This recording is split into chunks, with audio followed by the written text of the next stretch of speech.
Kali ini saya sudah sampai di kediamannya Abah Nasrudin. Ya, siapa yang nggak tahu Abah Nasrudin ya? Maestro lele Sangkuriang. Tidak hanya lele Sangkuriang saja, Abah juga ternyata bisa mempelajari orang-orang ikan mas ya, Pak? Ikan mas. Sekarang ada budidaya ikan mas di air mati. Oh, air mati ya, hebat ya, Bah. Penasaran? Yuk, langsung simak saja video saya. Boleh cerita nggak, Mbak, awal muasalnya membudidayakan ikan lele Sangkuriang, Mbak? Tahun 2001 dulu belajar lele Sangkuriang. Itu indukannya juga dapat minta dari Solihin. Kebenaran punya teman tukang ambil cacing, ngirim cacing ke tempat Solihin, di tempat Pak Haji Kurnaedi pertama sekali di kampung Sukabirus, di kampung Nagrog. Itu ada yang ternak budidaya lele. Lelenya bukan lele Sangkuriang, waktu itu masih lele bumbo. Sampai minta belajar nyuntik, itu nggak bisa katanya lele luar negeri kalau nggak disuntik. Mau nanya mau ngeliat nyuntik aja dia harus bayar waktu itu 200.000 ngeliat aja itu cara nyuntik lele, saking pelit-pelitnya itu ilmu. Nah, katanya lele luar negeri nggak bisa di kawin alami. Setelah itu saya penasaran, tapi saya minta indukan dari dia, dikasih 2 ekor betina, 1 ekor pejantan. Saya bikin kolam seperti di alamnya, bikin lubang, dikasih induk segala macam. Ternyata nggak mau nelor. Nah, setelah nggak nelor, saya nanya sama dia, minta belajar nyuntik nggak? Cuma mau ngeliat aja nyuntik. Itu kalau mau nyuntik dikunci pintunya, mau ngeliat aja harus bayar 200.000. Kalau sekarang mungkin 2 juta. Cuman ngeliat nyuntik doang. Susah sekali ya. Nah, setelah itu saya udah 3-4 malam ada telur di kolam. Di kolam buat mijahin tuh. Bikin lubang-lubang pakai nunjuk, ada telur. Merambat-rambat gitu. Setelah 2 hari itu telur itu udah netes. Wah, saya seneng. Oh, sampai cerita sama orang, saya nggak ada tanpa disuntik bisa nelor lele luar negeri itu. Kata si Ihin nggak bisa. Nah, seneng. Pas udah kasih cacing, pas hari ke-8 pada nempel di samping kolam. Udah begitu nempel di samping kolam, cerita sama Odin yang suka ngasih beli cacingnya. Terus kata Odin itu lele sakit. Dikiranya berdiri, bukan berdiri, pada nempel di samping kolam. Nah, udah gitu, udah minta aja obat sama Ihin, katanya dikasih obat Methylene Blue 1 sendok makan buat 2 liter air biru disiramin ke kolam. Tetap aja pola itu ikan masih nempel di samping kolam. Saya balik lagi ke Odin, Ding, kok udah diobat juga tetap aja masih nempel, dikiranya berdiri. Nah, kata begitu Odin datang ke tempat saya, oh itu mah tuh cebong katanya. Cebong. Diambil ada kakinya. Wah, langsung saya ngedrop tapi nggak putus asa. Saya mau dibutulin lagi ceritanya itu kolam. Saya punya kolam di samping kamar, ada kolam ikan buat mijahin ikan emas 5x3. Dipindah dulu ke situ, dikasih air 30 cm, takut loncat, dikasih air ketek. Malam dilihat masih ada. Begitu saya lihat lagi pagi jam 7, itu ikan udah pada kempes, nggak ada telurnya. Wah, begitu dilihat, seneng, penuh di bawah itu telur. Cerita sama istri aja ke dapur, Mi itu lele nelor, bukan cebong. Nggak percaya. Lah itu cerita lagi sama Odin, udah 1 hari, kedua harinya itu udah netes penuh anak ikan. Udah penuh anak ikan, saya beli cacing lagi hari ketiga. Hari ketiga nggak dikasih sama Odin. Nggak bisa, panas itu lele kalau nggak disuntik, harus disuntik. Itu mah cebong lagi katanya. Cebong. Enggak, itu lele. Kata dia tetap cebong, kata saya lele. Biasa beli 10 taker, waktu itu 1 takernya itu masih Rp35. 10 taker masih 35 rupiah. 10 taker itu 350 rupiah. Bukan ribuan uang juga, masih 2001 tuh perak.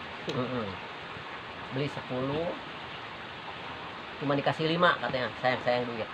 Nah, diaduk di ember, sebarin. Pas udah 8 hari baru udah kelihatan tuh lele. ada kumisnya, ekornya juga kecil, kepalanya besar. Waktu cebong mah kepala kecil, ekor kecil, perutnya gendut. Kulit gedung Nah. ya. Ekornya doang yang Dia panjang. tetap nggak percaya. Setelah 10 hari diajak lihat, baru bingung. Ini digimanain kok bisa nelor? Kata saya ditusukin pakai rumput, alat kemaluannya betina. Bikin cerita Odin ke Ihin, ngikutin pada mati lelenya. Nah, padahal alami. Wah. Nah, udah gitu, Sebenarnya alami, Bang. alami, Nggak diapa-apain. nggak diapa-apain. Nah, setelah itu baru saya, ini kalau udah nggak punya lagi itu sampai 3 bulan baru nggak ngerti ngurusnya, cuman dapat 1000 ekor. Itu mungkin anak ikan puluhan ribu. 1000 ekor dijual sama orang Pasir Kalong berapa? 150 rupiah per ekor. Jadi 1000 ekor 150 ribu. Nah, setelah itu saya nyari indukan dapat dari Tangerang, terus bikin kolam terpal. Cara bikin kolam terpal bagaimana? Belum ada yang ngepres terpal, saya lem. Bikin saya 10 kolam. Masih terpal aja 35.000 satu kolam. Isinya. Per kolam. Oh, per kolam. Beri terpalnya tuh. Ukuran kolamnya 4x3. Bikin kolam pemijahan 4x2. Baru pakai kakaban. Bikin kakaban seperti ini nih kakaban. Nah, seperti itu kakaban tuh. Nih. Oh iya.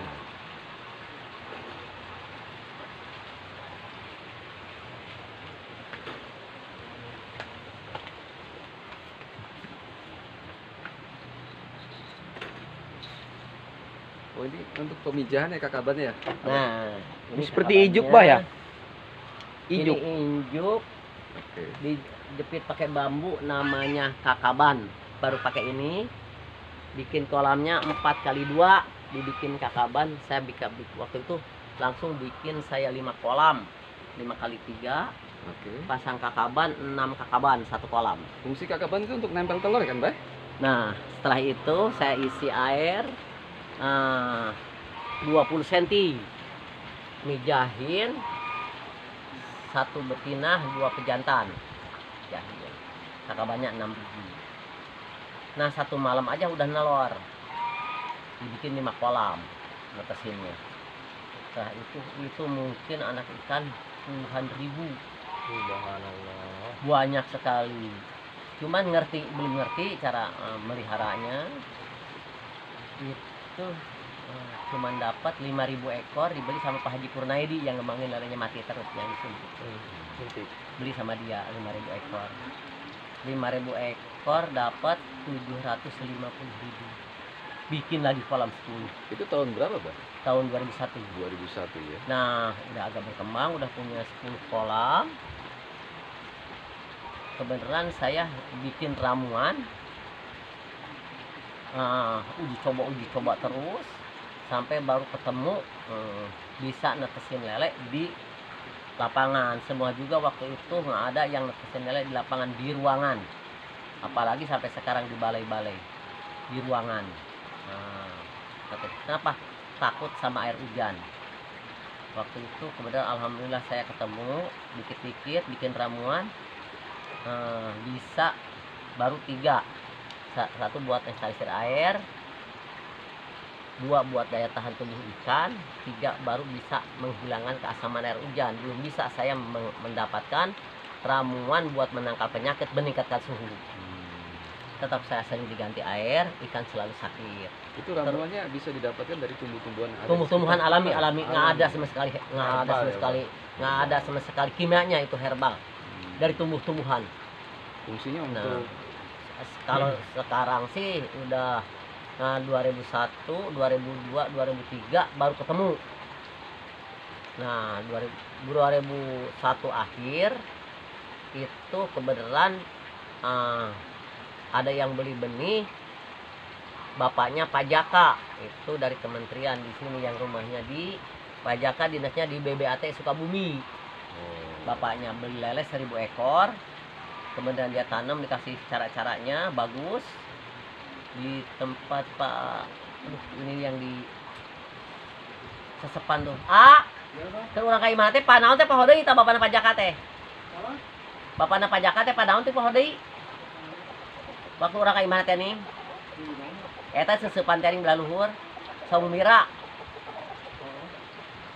Pak aduh poho deui bapana pajaka eta. Nah, sebenarnya bapak itu beli bagus, pajaka main ke tempat orang tuanya, lihat lele di kolam bagus, nanya, Pak ini beli lele benih lele dari mana? Dari Sukabiru, dari siapa? Pak Nasruddin. Begitu datang ngelihat kolam di lapangan, airnya hijau, ada ikannya banyak, bagus, langsung di orbit di BBAT. Akhirnya orang-orang BBAT pada datang, sampai pada datang nanya cara-caranya. Nah, terus sampai dikasih indukan dari BBAT Sukabumi. Terus dipantau sama orang BBAT.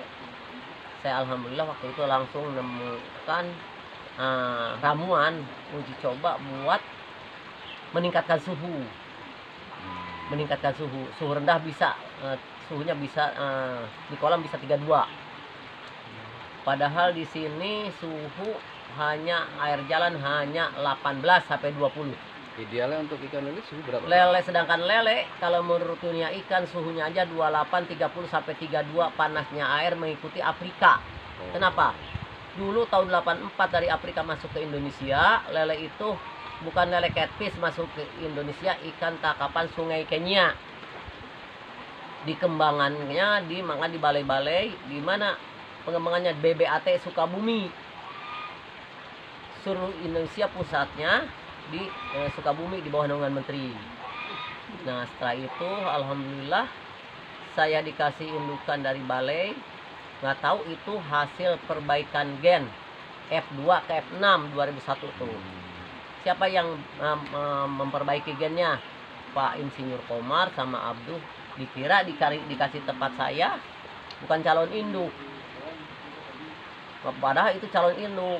Hasil perbaikan gen F2 ke F6. F2 nya masih ada di BPRT Sukabumi, ngambil lakinya dari Jawa Timur. F6 diperbaiki di Sukabumi di Jawa Barat. Saya ngasih nama Sangkuriang bercanda. Sampai sekarang booming Sangkuriang itu saya bercanda. Nah setelah itu saya baru ketemu cara buat netralisir air. 1 buat netralisir air, bikin ramuan. 2 buat daya tahan tubuh ikan. 3 bisa menghilangkan keasaman air hujan. 4 menangkal penyakit. 5 meningkatkan suhu. Suhu 18 bisa 32 di kolam. Dan cuman airnya nggak boleh diganti-ganti. Maka sampai sekarang air 9 tahun aja masih bisa diminum air kolam lele. Tidak ada penyakit. Bukan dari penyakit, udah banyak sekali yang minum air kolam punya penyakit. Syariat minum air kolam itu bisa sembuh. Kenapa? Kemarin aja belum lama Pak Rahmadi dari Mabes TNI dia harus dioperasi jantungnya, minum air kolam sampai gak jadi, dioperasi jantungnya sembuh alhamdulillah, sampai bawa teman-temannya ke sini alhamdulillah yang punya penyakit itu. Airnya sekarang udah 9 tahun. Kemarin belum lama bawa lagi temennya sakit gula sama dia penyakit gula sama ginjal. Baru belum lama Sembuh, Pak. alhamdulillah, sekarang udah kurang katanya. Yang orang stroke segala macam itu syariat minum air kolam, asal yakin itu alhamdulillah. Nggak ada rasa. Bukan di Indonesia, di dunia kolam lele nggak ada. Gimana yang bisa diminum cuma di sini? Iya. Buka aja di YouTube. Ya, alhamdulillah. Alhamdulillah. Takut untuk minum air kolam lele padahal di tempat abah itu. Wow, ini menimbulkan alhamdulillah. Maka sampai penyakit sekarang. ya? Cuman kalau asal nggak ada hujan bisa diminum. Kalau ada hujan jangan, nggak bisa. Kenapa? Kalau Dumbo sama Sangkuriang. Nah, itu cerita Dumbo. Itu lele dari Afrika masuk ke Indonesia itu catfish. Nah, setelah di Indonesia dikasih namanya Dumbo. Kenapa? Bukan Dumbo itu bukan nama lele. Pembesarannya di mana? Di Jogja, di Boyolali. Sampai ada kampung lele. Kenapa di Bogor nggak bisa? Suhunya rendah. Sedangkan suhunya aja 28, 30 sampai 32 panasnya air. Dan dibutuhkan suhu berapa, Bang? Suhunya 28 sampai 30, 32 panasnya air. Nah, oke. itu pembesarannya di Jogja, di Boyolali. Maka sampai ada kampung lele. D-nya duit, U-nya usaha, M-nya masyarakat, Bo-nya Boyolali Dumbo. Disilang tanpa diperhatikan gennya, kualitas makin menurun. kualitas dagingnya udah kurang enak, berlendir bau lumpur, usianya lama, angka produknya rendah. Makanya 2001 dikembaliin lagi gennya. Di sini dipakai uji cobanya, alhamdulillah sampai sekarang saya ngangkat nama lele seruin sampai luar negeri. Nah, nama Sangkuriang. Artinya lele di mana mah Sangkuriang. sejarahnya nama lele Sangkuriang itu dari apa berarti ya? Saya sendiri yang ngasih nama. Bahkan Oh. kata waktu itu kata orang BBAT nggak boleh ngasih nama sembarangan. Awal Terlanjur bercanda. udah rame di masyarakat, kata Pak Dirjen, Hmm. ini udah tanggung namanya, udah diseminarkan 2002. Oke. Namanya udah diseminarkan 2002 akhir, baru SK penetapan nama dari Pak Rohmin Dahuri. Sampai Sangkuriang sampai rame. Kebutuhan Jabotabek waktu itu lele cuman 30 ton per hari 2001. Saya pasar Cisarua hanya 50 kilo per minggu. Setelah terbit Sangkuriang itu alhamdulillah, saya jelasin lele Sangkuriang itu harus bersih segala macam, sampai ada peningkatan per hari 60 ton. Setelah 60 ton udah rame di sini juga, di Kampung Sukabirja banyak yang nanam lele. Nah, pasar Cisarua udah meningkat per minggu itu sampai 200 kilo. Meningkat 2007 saya masuk SCTP. Masuk TV ya. SCTP 2007 pertama sekali saya jelasin airnya harus bersih segala macam, langsung peningkatan per hari Jabotabek 150 ton. Luar biasa. 2010 masuk Kompas. Nah, setelah itu langsung kebutuhan lele makin tinggi. Terus yang 2009 baru 2008 saya mulai mengajar latihan. Buka pelatihan. Buka pelatihan, waktu itu juga pelatihan juga nggak bayar. 2009 baru bayar buat bukan bayar buat ininya, coba buat praktek makan Praktek, nginep, iya. nggak bisa bayar ilmunya, itu ilmu Allah nggak bisa dibayar jual belikan. Sampai anak buah saya sekarang yang di Papua ya, Jayapura, si Joshua paling terbesar sekarang 2009 belajarnya. S2 Belanda, belum pakai S2 Belandanya. Terus nah udah mulai nyebar sampai saya sering diundang keluar ke provinsi, ke Bali, ke Manado, ke Aceh. Terakhir Aceh mah tuh ke Pontianak, ke Batam. Undangan itu yang undang itu rata-rata gubernur. Untuk memberikan pelatihan. Memberikan gambar usaha lele. Nah, 2010 terus semua TV yang dayangin sampai Indovision, TV One, iya. Trans TV, Metro TV, Cahaya TV, Pas 7. Trans 7 paling sering tuh itu tuh apa? Bukan main. FTV, terus El Sinta TV, Mega Suara TV, saya jelasin semua. Oke. Dulu lele image-nya jelek sekali, padahal lele paling bersih itu lele. Kalau yang sebenarnya nanam lele itu harus bersih Iya. airnya. Konotasinya orang berpikir bahwa lele itu makanannya jorok. Nah, bekas itu kayak yang manusia. salah sekali. Padahal gimana? Enggak kan, Mbak? Boro-boro masih ikan emas, ikan nila sama masih bau, apalagi gurame paling seneng. Coba ke lele Sangkuriang kasih Lele nggak mau. nggak bakalan mau. Oh. Makanya airnya juga nggak boleh diganti-ganti. Di sini air ada yang 4 tahun, yang 3 tahun, yang 9 tahun nggak diganti-ganti, nggak bau.